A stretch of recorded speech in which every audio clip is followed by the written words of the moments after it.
kasih atas kesabaran Anda semua. Saya mengingatkan apa yang pernah kita bicarakan di sini, bahwa surga itu bukan puncak pencapaian orang yang berbuat baik. Manusia lebih tinggi dari surga, karena ahsanu taqwim, masterpiece-nya Allah itu manusia. Jadi tidak mungkin manusia mengejar-ngejar sesuatu yang sebenarnya tidak lebih tinggi dari dia.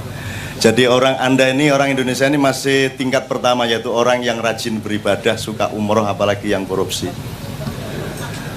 Zawawi Imron dari Madura mengatakan bahwa sangat sukar menemukan koruptor yang tidak naik haji. Meskipun tidak dibalik, sangat sukar menemukan haji yang tidak korupsi.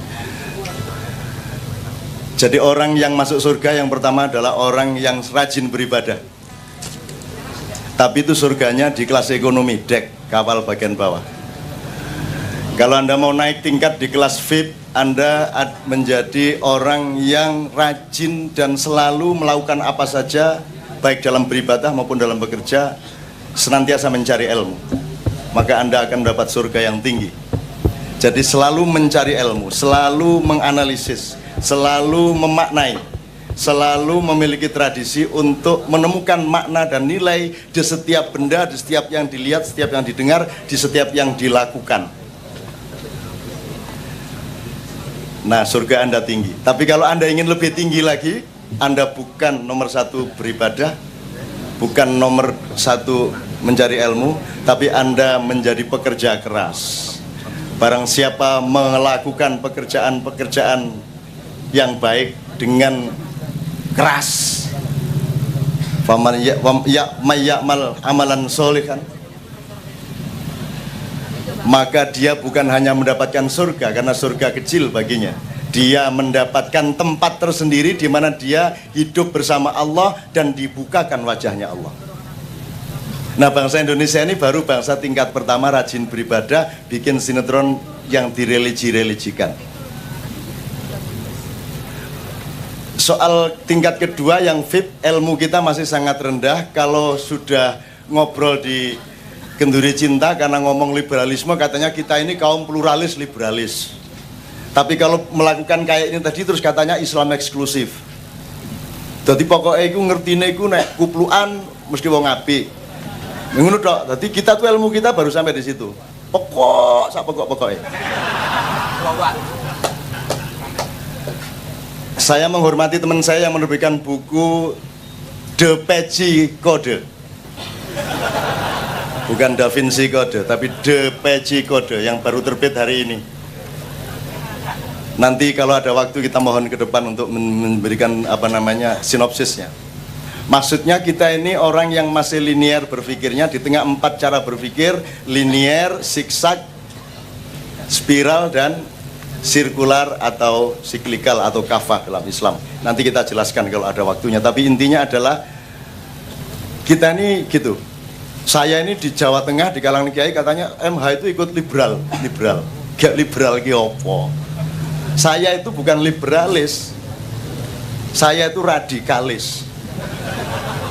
Di bidang saya harus radikal, saya radikal. Rabi radikal. Mosok rabi liberal.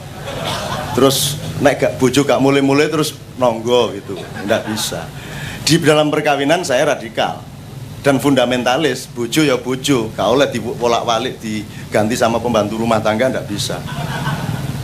Jadi kalau saya harus liberal ketika saya memerlukan satu mekanisme yang memang harus liberal.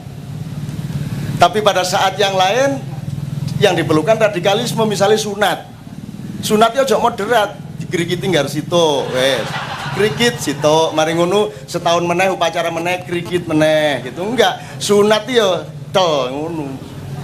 Radikal, gila apa? Sunat kok. Liberal, di sak karep-karepe oleh gunting ndek poke ta ndek tengah ya itu. Ndak bisa. Liberal, radikal, fundamentalis dan apapun saja jangan ikut siapa-siapa kecuali ikut pemikiranmu yang orisinil sendiri. Dan itulah kita. Makanya tadi saya sengaja ngaji-ngaji sama Gus Nul kayak gini, pasti ternyata Cak Nun NU. Ngono iku. Ndas growak ngono iku. Ngono terus NU. Terus naik Muhammadiyah, Allahumma arinal haqqo haqqo warzuqna tibaah Muhammadiyah. Pokok.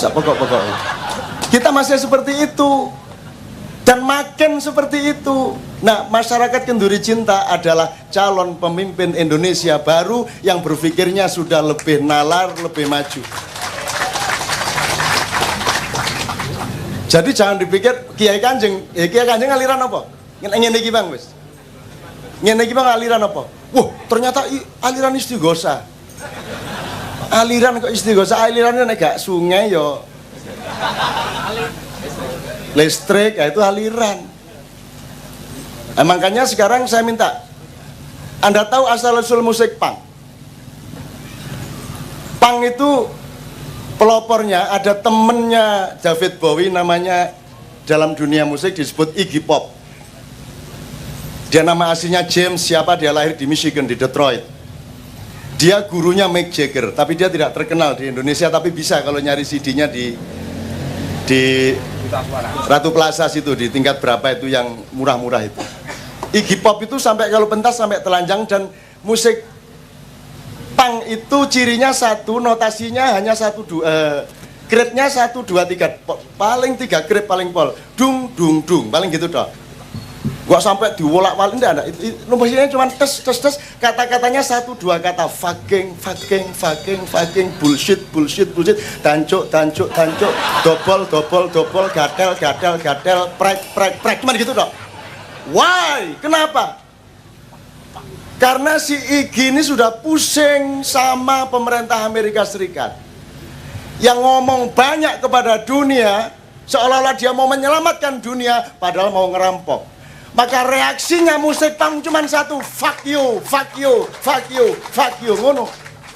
Dan namanya punk itu diambil dari Jawa Timur. Jaran ke punk. Wis jelas lah.